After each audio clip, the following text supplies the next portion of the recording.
Well, good morning everyone. So this is what I woke up to this morning. Now the rack is empty. I'm going to move it forward and then treat the wall behind there with this board. And so this is the mess that I am in now. This is just some of the cabling that came from behind the rack. So what have we here? Speaker cable is Oyaide. This is Furutech. This is Furutech. Nordosts. Furutech. Oyaide. Some Audio Quests, and this one is Synergistic Research. So this is what is all behind that rack, and if you want to make it look like there's almost no cables behind it, but it's almost impossible. But one of the things that I am doing this all for, I told you in the other vlog, is to place this behind it, have all kind of pegs in these holes that you can remove, and then you just have a little peg that you can put your cable on,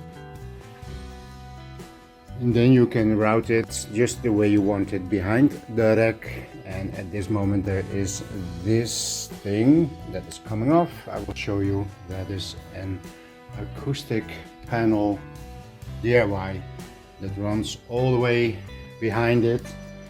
And one reason is because this is a little cove. Well, that is never a good thing in our hobby. It can start resonating. And over here you see this is a cove. I showed you what I did, and here's another one. Those are areas that are not beneficial to your sound.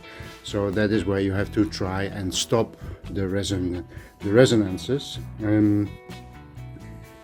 You saw the video where I did the exercise with all the pillows over there, and someday there will be some kind of DIY absorber over there. But this is how my day is starting. So let's move on.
Okay, so I have the rack moved forward, and then there's one thing I need to show you, because that is something that I never get the chance to tell you. Now, this material, which is made to decouple the floor from something else, this is used where you have a studio, a room. In a room, they put this on the floor and then put the inside room on top of that. So that is specially made.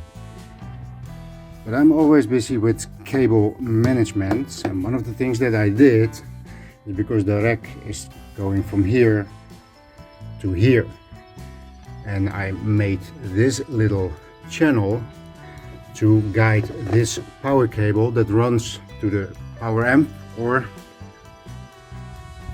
actually this power bar, and then to the power amp. But by having it run under the rack, it is completely separated from all the other pieces of equipment, so that is why I did it. Now over here you see the smaller pieces, some wood pieces, and the reason for that is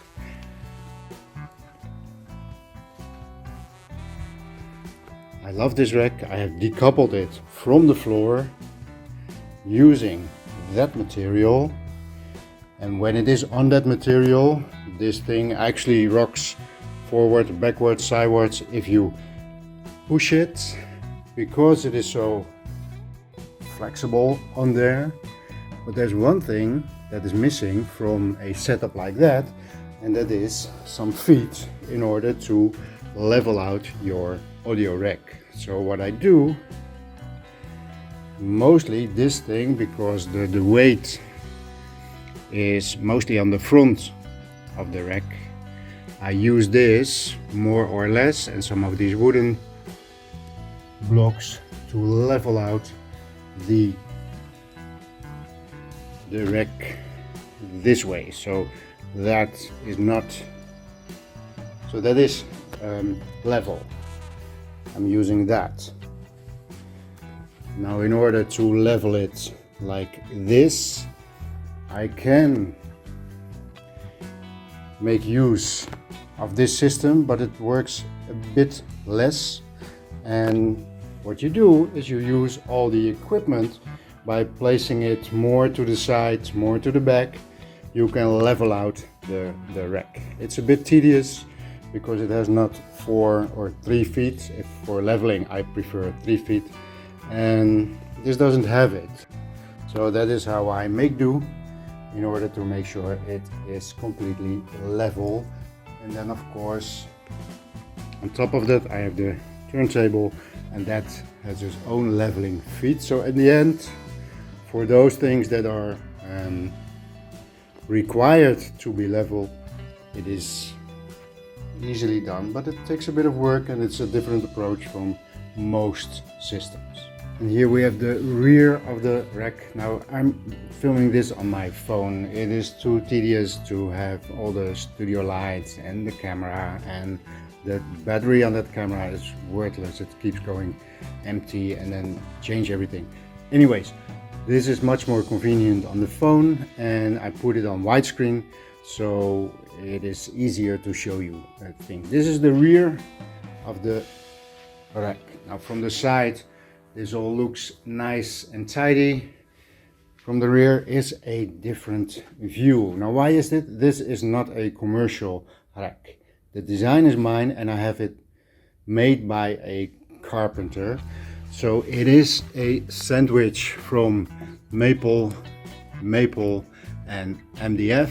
Now that is not ideal, but doing this also in MDF would add to the weight, which is already impossible. It is already impossible to lift this thing, so it would add to the weight and considerably to the cost.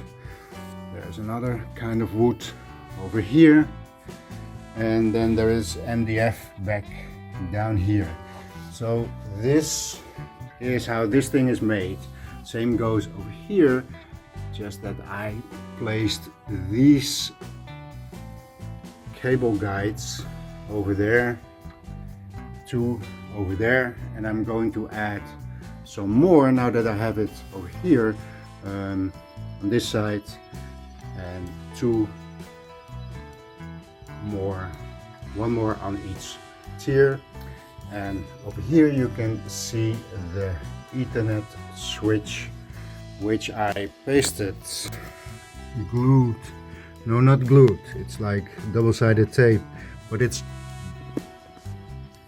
on the underside of the rack, just for convenience. You don't see it, and all the equipment that needs an Ethernet cable, it just picks it up right over there.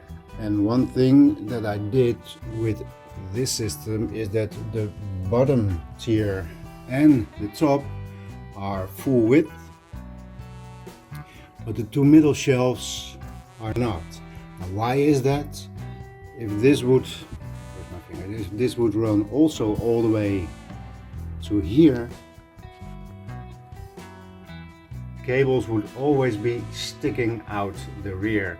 So this way, all the equipment that is over here and the power section that is down there, I can keep most of the cables within the system, and that is why I did it like that. Over here you see 3 cables. Over there you see an LED strip, and on the side here, out of view when everything is connected, there is the battery sources for, let me turn on this one. Now you can see over there, it gives a nice little shine to the tiers. There's one over there and one over there. So all levels have lighting, and it is not connected to the main power. It is just self-serving with these batteries. Okay, so anything else I would like to tell you? No. This is maple. Maple is hard. It's used for instruments, for example. The carpenter that I asked, it was the first time they did something like that and like this, and it's not the most perfect job. From the front it looks very nice, on the rear it doesn't look as nice, but I love this rack. Oh, I almost forgot, I was going to show you what these things actually are, or what I was going to show you what these things actually do. They are cable guides. Over here I have the power cable for the Lumen A1, and what you do is you put it in there, trying this with exchange.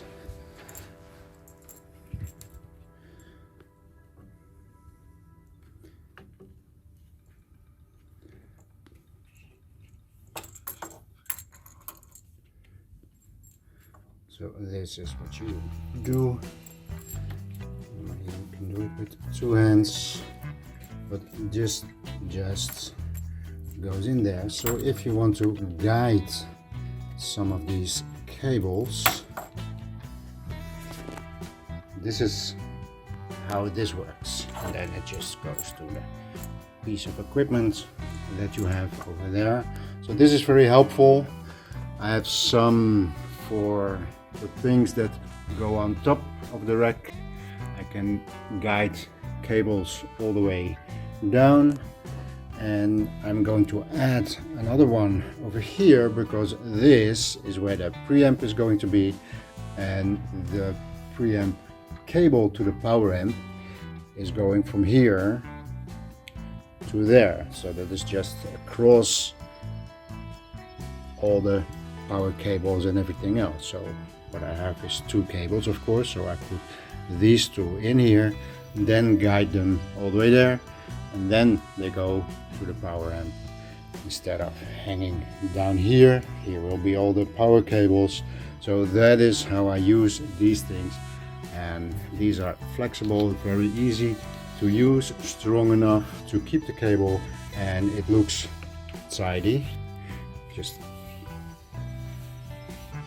a few years it might, you see, this is where I had a cable coming out just like that, and if you have that for a very long time, it could give you a little bit of this, but from behind you can see that. But normally when we look from the front, this is completely gone out of sight, which is not the main thing. The main thing is to keep analog cables and power cables separate from each other, but the second main thing is that it needs to look appealing. I'm in this hobby for over 30 years, maybe 40 years, and I have to look at my system every single day. So making it look the way that you like is, I think, an important part of the hobby. Okay, so this is what it looks like at the moment. There's another power bar over here. This one was always connected into the PS Audio, giving me 6 more outlets, because the amount of outlets is a problem with the PS Audio. It only has 5.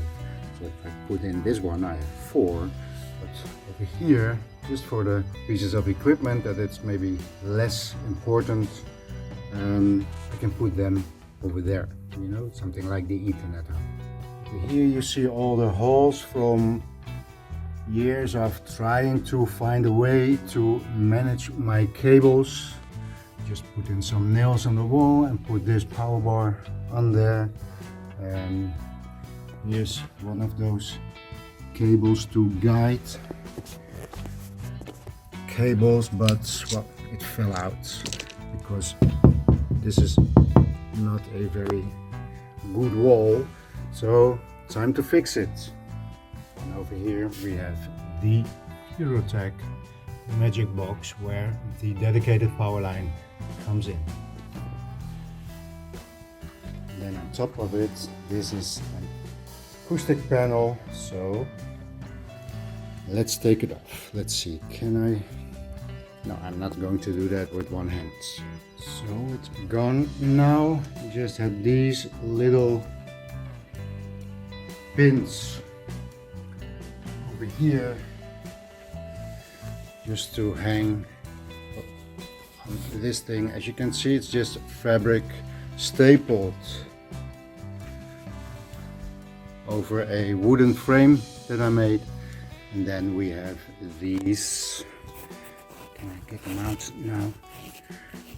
This is the acoustic foam, the official stuff, that just put those two in here, and that was what was behind the rack. Now, why did I have that? Of course, when you have, for example, your turntable over here, sound from the loudspeakers goes to the wall, that wall, and then it bounces back, and I just wanted to reduce that amount of energy coming back from the wall. So I made that one, and I think it did a great job. Now this thing is hard, it's a hard flat surface, so that is making a change to what I thought of. So I was thinking, can I make a combination from that? Should I glue this on the wall and then put the new pegboard in front of it? Let's see what happens. So this is all the stuff that came from that wall. A lot of hardware. I even found one of these things to cover your RCA output, and this thing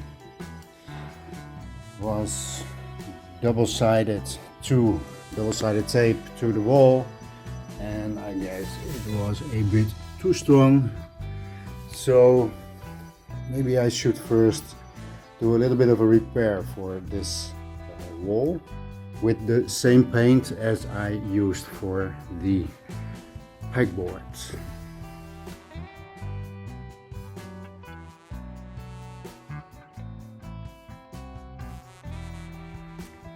Okay, something is happening here. So we have the white wall, we have this pegboard. I put this little stool over there because this is just about where the rack will end up. So this will be, the pegboard will be a bit to the right side. So if you look next to the rack, you don't see it, and on that side you won't see it, and eventually there will be these diffusers or absorbers in between there, but this is what is going to happen. But during this process I found out that this wall is just very thin, and everything that is thin will resonate, and this cove over here will resonate anyways. And one of the big things in our hobby is to try and tame those resonances. So what I was thinking is to take this piece of acoustic material. Now this is repurposed from the frame it was in previously. This is now just the frame that was hanging on the wall over there, but now I'm going to use this, put it in between here, put both of them flat to the wall, drive some screws in it, and in that way enhancing the mass of this wall. And that's what I'm going to do, hoping that that will help also a little bit in reducing the bass problem that I have in this room. Sometime later, this board is now connected at 1, 2, 3, 4, 5 points, and it is pretty secure. Now I had the wonderful idea to have this behind it, but it turns out that the longest screw that I had was not long enough for both the board and the acoustic panel. So I changed it, and now there is cork behind it between the board and the wall. This thing is very secure now, and at the points where it is connected there is no chance of resonance because the board is now loose from the wall, and at the 5 points there is something like this drilled right through the middle, so that is a barrier between the wall and the board. So another step done.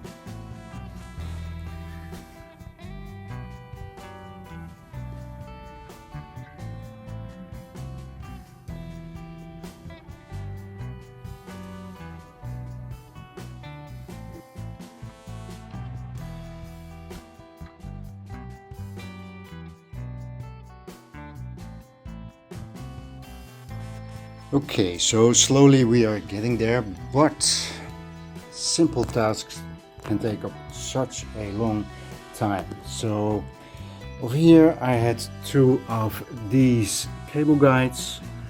They were over here next to each other, and I took them from there and thought, well, I'll just put one over here and one over there. Now this one went in pretty easy because in the sandwich there has been used a bit of a cheaper wood. Most of it behind here in the sandwich is MDF, but in order, I guess, to make it a bit more smooth, they used some more cheap wood, and putting that one on was pretty simple. Now this one, because this one was already here, so I added this one. This will be for the 2 preamp out lines to the power amplifier. But this is maple, and I'm telling you, maple is no joke. Just trying to put in some of these nails didn't work. I have this staple gun, well, it didn't work at all. I tried super glue, nothing would work, so I had to really drill a hole and screw in, let me see, screw in a screw. This one is now also connected, and this, I would like to clean it up, but you know what, this is behind the rack and I want it back together and listen to music again. So that is what I am going to do. That is the next step. The rack is back on its spot. looks pretty good.